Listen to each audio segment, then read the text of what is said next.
నమస్కారం city news కి స్వాగతం। ఈ నెల 27, 28 తేదీల్లో నిర్వహించనున్న టీడీపీ మహానాడు కార్యక్రమాన్ని విజయవంతం చేయాలని ఎమ్మెల్సీ ఆలపాటి రాజేంద్ర ప్రసాద్ పార్టీ శ్రేణులకు పిలుపునిచ్చారు।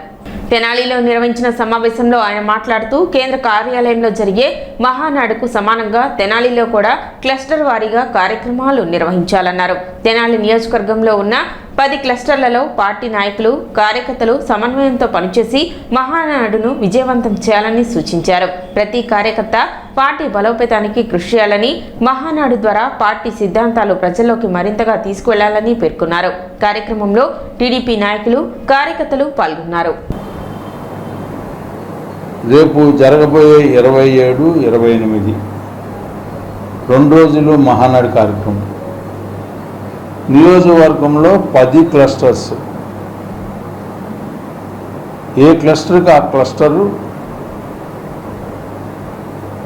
ఘనంగా ఆ ప్రాంతంలో ఉన్నటువంటి పార్టీ జెండా, ఆ ప్రాంతంలో ఉన్నటువంటి ఎన్టీఆర్ బొమ్మకి రంగు, ఆ ప్రాంతంలో ఉన్నటువంటి ఆ క్లస్టర్లో ఉన్నటువంటి యూనిట్ కానీ, బూత్ ఇన్ఛార్జీలు కానీ, పార్టీ నాయకులు కానీ అందరం కూడా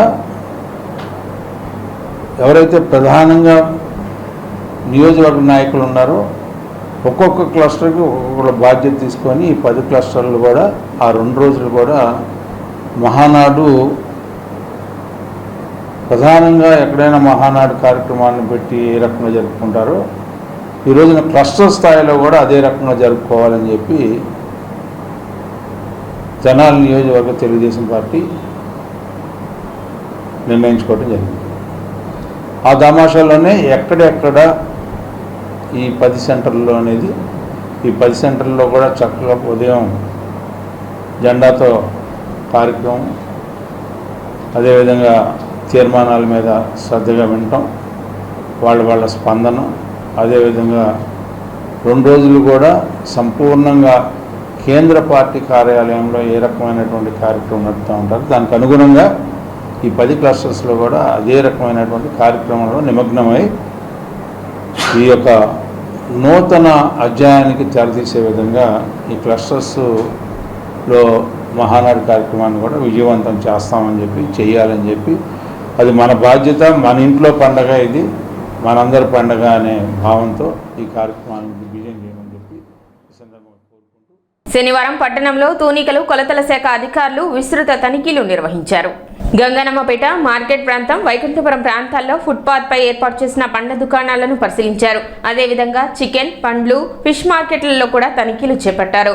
సుమారు 40 దుకాణాల్లో తనిఖీలు నిర్వహించగా అందులో 7 కాటాలను సీజ్ చేసినట్లు అధికారులు తెలిపారు। 1 కిలో బరువులో 100 నుంచి 200 గ్రాముల వరకు వ్యత్యాసం ఉన్నట్లు గుర్తించారు। వినియోగదారులను మోసం చేసే వారిపై కేసులు నమోదు చేసినట్లు వెల్లడించారు। కొనుగోలుదారులు తమ సెల్ ఫోన్ సహాయంతో తూనికల మోసాలను గుర్తించి అరికట్టవచ్చునని అధికారులు సూచించారు।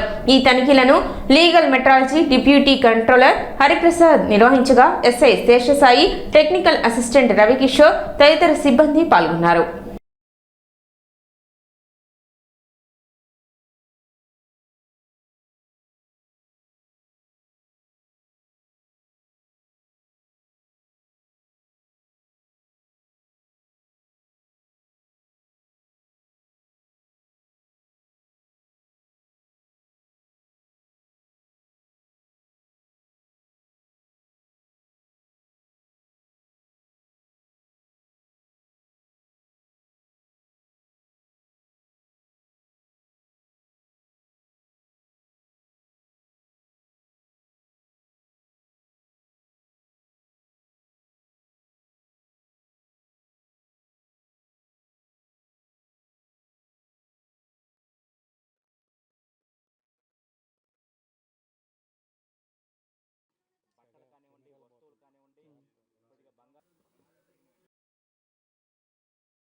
మార్కెట్ ఏరియా మరి వైకుంఠపురం రోడ్లో మనం chicken, fruit markets and fish market కూడా చెక్ చేస్తాం జరిగిందండి।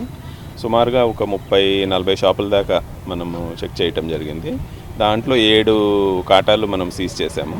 7 కాటాల్లో సుమారు 500 గ్రాముల నుంచి 5 కిలోలకి 5.5 నుంచి 6.2 వరకు కూడా మాకు తేడాలు కనపడ్డాయి. అంటే సుమారు కిలోకి 100 నుంచి 200 గ్రాముల వరకు మోసం చేస్తున్నారు. సో వాళ్ళ మీద తదుపరి చర్యలు కేసులు నమోదు చేయడం జరిగింది. అండ్ వాళ్ళది తదుపరి చర్యలు అనేది తీసుకోవడం జరుగుతుంది.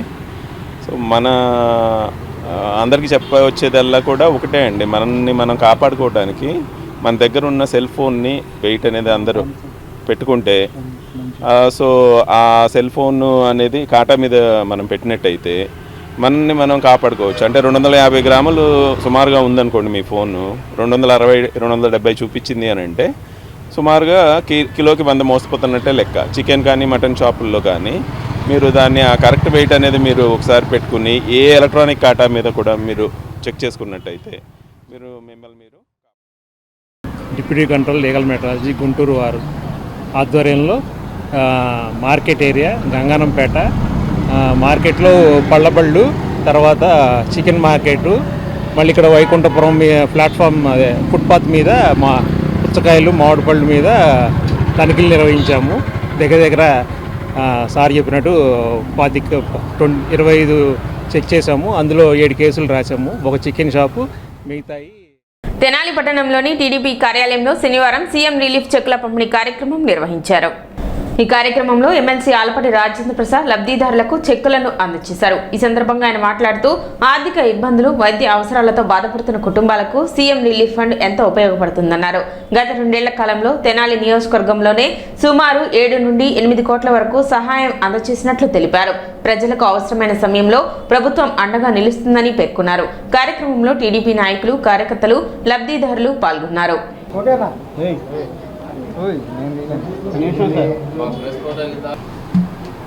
ఎన్టీఆర్ ఆరోగ్య సేవ కింద ఎవరికైతే ఆ పరిధిలో రాని వ్యక్తులు ఉన్నారో వారికి సీఎంఆర్ రిలీఫ్ కింద చంద్రబాబు నాయుడు గారి యొక్క నిధి కింద దాదాపు ఈ 2 సంవత్సరాల నుంచి ప్రతి వారం కూడా 5 లక్షల నుంచి 10 లక్షల రూపాయలు, అంటే దాదాపు 52 వారాలు, ఇది ఒక 52 వారాలు, దాదాపు 104 వారాల్లో మనం 7-8 కోట్ల రూపాయలు ఈ రోజున ఈ నియోజకవర్గంలో ఇచ్చామనేది మనందరం కూడా గుర్తుపెట్టుకోవాల్సిన అవసరం. ఈ రకంగా ప్రతి ఒక్కరికి వైద్య నిమిత్తం ఆరోగ్యాన్ని కాపాడటానికి, అదేవిధంగా మిగతా సంక్షేమ పథకాలు కానీ కూటమి నాయకత్వంలో ప్రతి ఒక్క కుటుంబానికి ఎక్కడ ఏది సమస్య వచ్చినా ఆ సమస్యకి పరిష్కారం అనేది.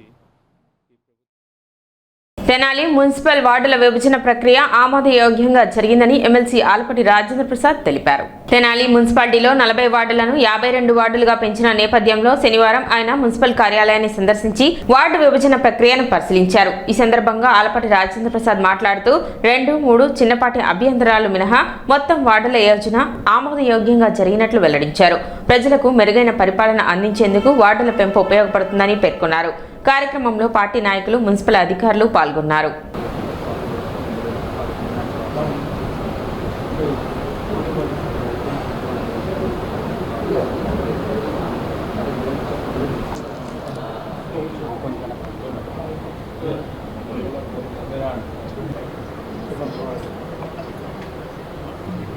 టూ 2011 సెన్సస్ని బేస్ చేసుకొని వార్డ్స్ని విభజన చేయటం జరిగింది. అశాస్త్రీయంగా ఉన్నది శాస్త్రీయంగా చేయటం జరిగింది. ఆ రకంగా మనం చూసుకున్నట్లయితే మన నియోజకవర్గంలో మన మున్సిపాలిటీలో 40 వార్డుల నుంచి 52 వార్డులు అవడం. ఎక్కడన్నా అబ్జెక్షన్స్ ఉంటే కూడా మనని చెప్పమన్నారు. 52 వార్డ్స్లో ఎక్కడన్నా అశాస్త్రీయ విభజన ఉంటే దాన్ని సరి చేసుకోవచ్చు అని చెప్పడం జరిగింది. ఆల్మోస్ట్ అంతా బాగుంది. 2-3 వార్డ్స్లో కొన్ని ఓట్స్ పెరుగుతాయి అనే ఆస్కారం కానీ, లేకపోతే కొంత అశాస్త్రీయంగా దూరం అవుతుంది అనే దీనికి అన్నిటినీ కంపాక్ట్ చేయడానికి అవకాశం ఉన్న చోట కంపాక్ట్ చేయమని చెప్పి అడిగాము. దాన్ని కూడా మంత్రి గారితో కూడా మేము మాట్లాడి ఎక్కడ కూడా కాన్ఫ్లిక్ట్ ఆఫ్ డెసిషన్ అనేది ఎక్కడ కనపట్లేదు. మాకు అంతా కూడా సజావుగా జరిగింది. అందరూ కూడా ఆమోదకరంగా దీన్ని యాక్సెప్ట్ చేయడం జరిగింది. చాలా మంచి సూపర్.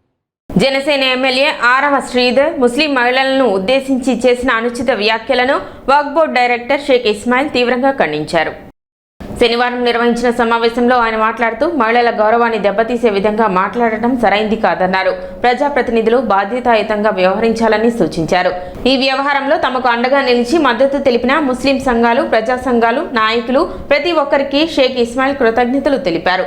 సమాజంలో సామరస్య వాతావరణం కొనసాగాలని ఆకాంక్షించారు. శ్రీధర్ గారు ముస్లిం మహిళల పట్ల చేసిన అనుచిత వ్యాఖ్యలు, వీటి పట్ల తమ నిరసనను తెలియజేస్తూ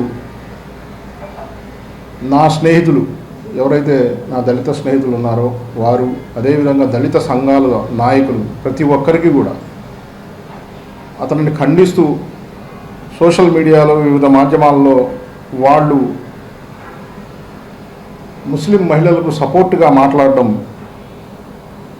ఎవరైతే సపోర్ట్గా మాట్లాడారు వాళ్ళందరికీ కూడా నేను నా తరఫు నుంచి, ముస్లిం సమాజం తరఫు నుంచి మనస్ఫూర్తిగా వాళ్ళకు కృతజ్ఞతలు తెలియజేస్తున్నాను. ఒక ఎమ్మెల్యే అయ్యుండి, ఒక ఎమ్మెల్యేగా గెలిచిన తర్వాత మనం దగ్గరగా 3 నుంచి 4 లక్షల మందికి ప్రాతినిధ్యం వహిస్తూ ఉంటాం. గెలిచిన తర్వాతన్నా మన ప్రవర్తన మార్చుకోవాలి, మన భాషను మార్చుకోవాలి. మరి అదేదీ లేకుండా నోటికి ఏదొస్తే అది మాట్లాడడం, అది కూడా చాలా చిన్న వయసులో వచ్చిన అవకాశాన్ని సద్వినియోగం చేసుకోక రాజకీయ భవిష్యత్తును నాశనం చేసుకుంటున్న ఆరవ శ్రీధర్ గారికి ఆయన మాట్లాడిన మాటలను నేను ఈ సందర్భంగా తీవ్రంగా ఖండిస్తున్నాను. ఏదైతే ఈయన బాధ్యత ఇప్పుడే నాకు తెలిసింది సోషల్ మీడియా ద్వారా, ప్రభుత్వ విప్గా ఈయన ఏదైతే బాధ్యత నిర్వహిస్తున్నారో దాని నుంచి రాజీనామా చేశారని, అలాగే మా అధ్యక్షులు పవన్ కళ్యాణ్ గారికి ఆ రాజీనామా లేఖను పంపించారని ఇప్పుడే నేను చూశాను. నేను ఈ సందర్భంగా మా నాయకుడు పవన్ కళ్యాణ్ గారికి ఆయన మీద కఠిన చర్యలు తీసుకోవాలని,